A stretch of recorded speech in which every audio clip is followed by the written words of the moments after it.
नमस्कार, स्वागत छ यहाँहरूलाई आजको श्रृङ्खलामा। आज हामी ग्रह लाघव अन्तर्गत रहेको राहु केतु स्पष्ट बारे चर्चा गर्नेछौँ।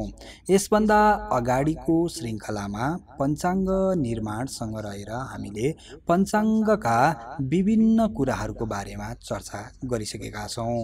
सबैभन्दा पहिलो भागमा हामीले पञ्चाङ्ग परिचय भनेर हामीले पहिलो भाग राखेका थियौँ।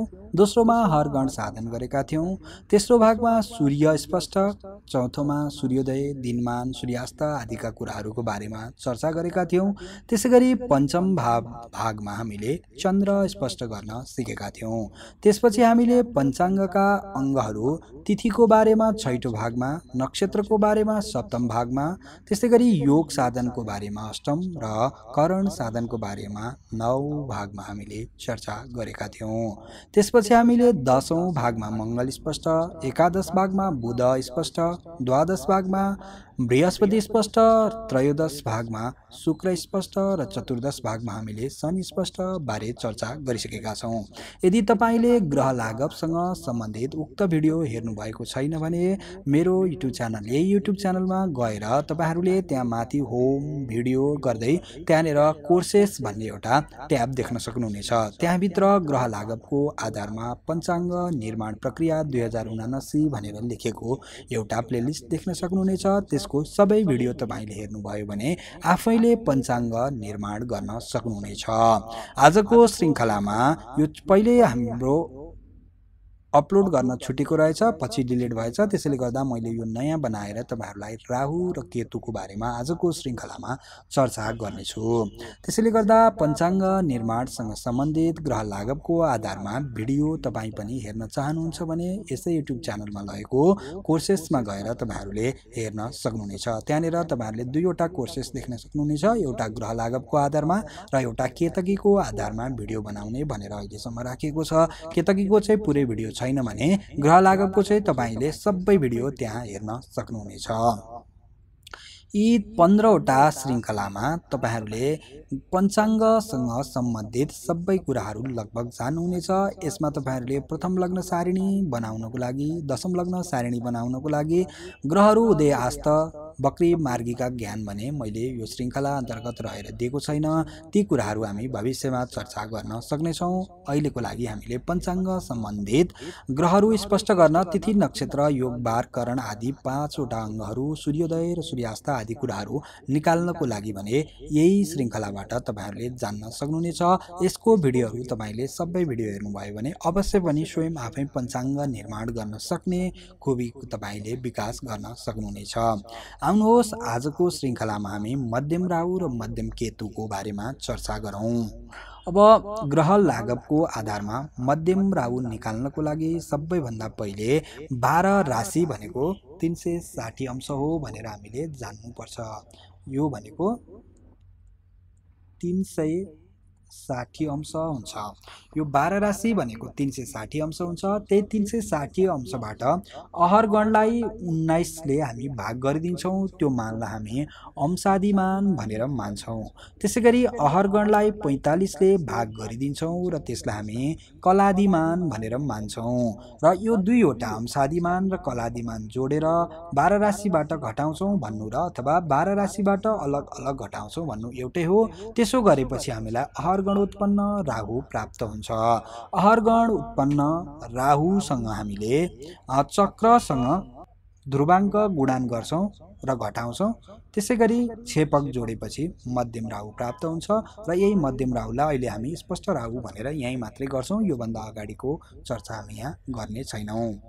अब राहुको ध्रुवाङ्क र राहुको छेपक भनेको यो चाहिँ हामीलाई उसमा नै दिएको हुन्छ, ग्रह लाघवको पुस्तकमा दिएको छ। त्यही कुरालाई यहाँनिर मैले फर्मुलामा जस्ताको तस्तै यहाँ राखेको मात्रै हुँ।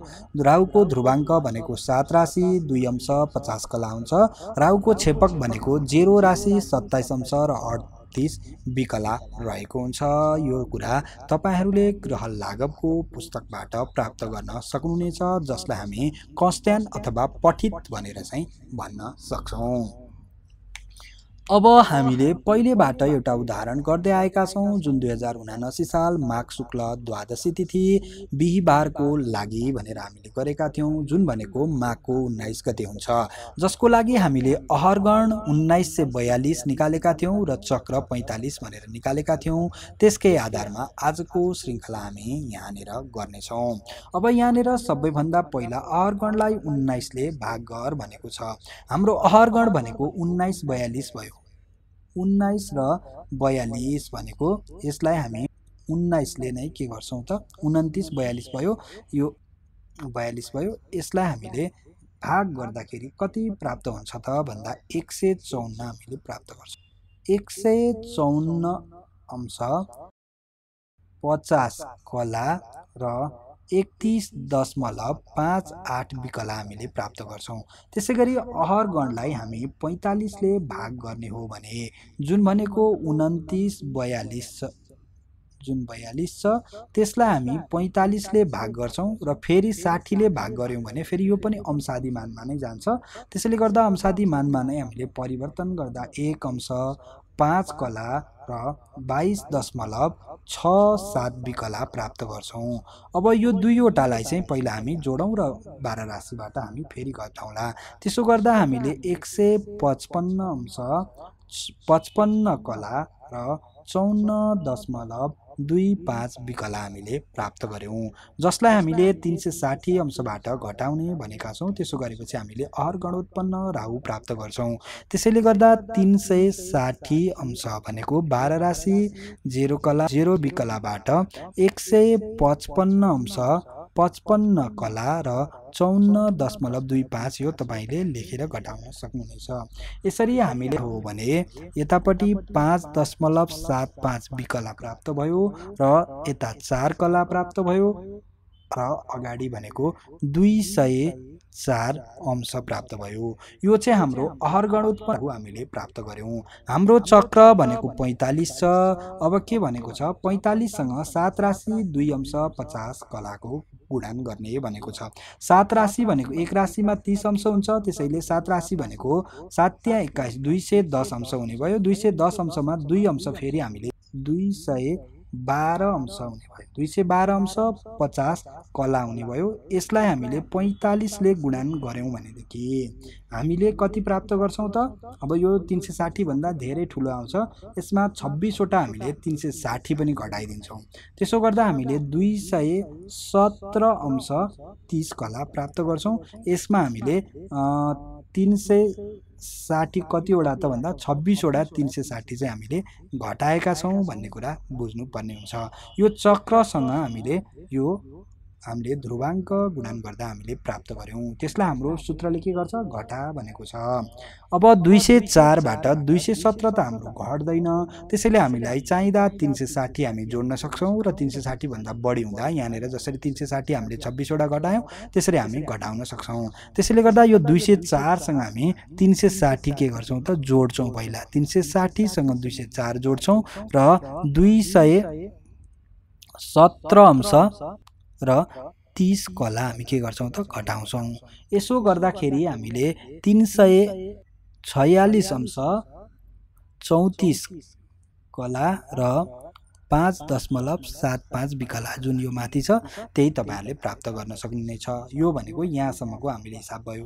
अब यसमा 346 जुन छ 346 अंश 34 कला र 5.75 विकलाबाट हामी यो 0 राशि 27 अंश र 38 विकला के गर्छौँ त? अब यसमा हामी 27 अंश र 38 कलालाई हामी यहाँबाट के गर्छौँ त जोड्छौँ। यसरी जोड्दा हामीले 360 भन्दा बढी आउँछ। यो भनेको 374 हुन्छ। त्यसमा हामीले 360 घटाउँदाखेरि 14 अंश मात्रै हामी के गर्छौँ त 14 अंश 12 कला र 5.75 विकला चाहिँ हामीले यहाँनिरबाट राहु प्राप्त गर्छौँ। जुन दिनको तपाईँले पञ्चाङ्गमा गएर हेर्नुभयो भने 13 अंश 37 कला र 31 विकला प्राप्त गर्न सक्नुहुन्छ। यो सूर्योदय कालिक चाहिँ राहु हो। यो चाहिँ माघ 8 गते यसरी आजको श्रृङ्खलामा तपाईँहरूले मध्यम राहु निकाल्न जान्नुभयो होला। अब यही मध्यम राहुमा 6 राशि भन्दा मध्यम राहु ठुलो आएको छ भने 6 राशि घटाइदिने, 6 राशि भन्दा सानो आएको छ भने 6 राशि जोडिदिने। यसो गर्नाले हामीले केतु प्राप्त गर्न सक्छौँ, जानेर तपाईँहरूले देख्न सक्नुहुन्छ। अथवा जति राहु आउँछ त्यसमा 6 राशि जोडिदिने, 360 भन्दा बढी भयो भने 360 फेरि घटाएर राखिदिने। यो सामान्य नियम हो, जुन 180 अंशको फरकमा चाहिँ राहु र केतु रहन्छन्। त्यही कुरालाई यहाँ पुष्टि गर्नको लागि हामीले यसरी राख्ने गर्छौँ। यसरी ग्रह लाघवको आधारमा तपाईहरूले पञ्चाङ्गसँग सम्बन्धित सबै कुराहरू जान्नुभयो।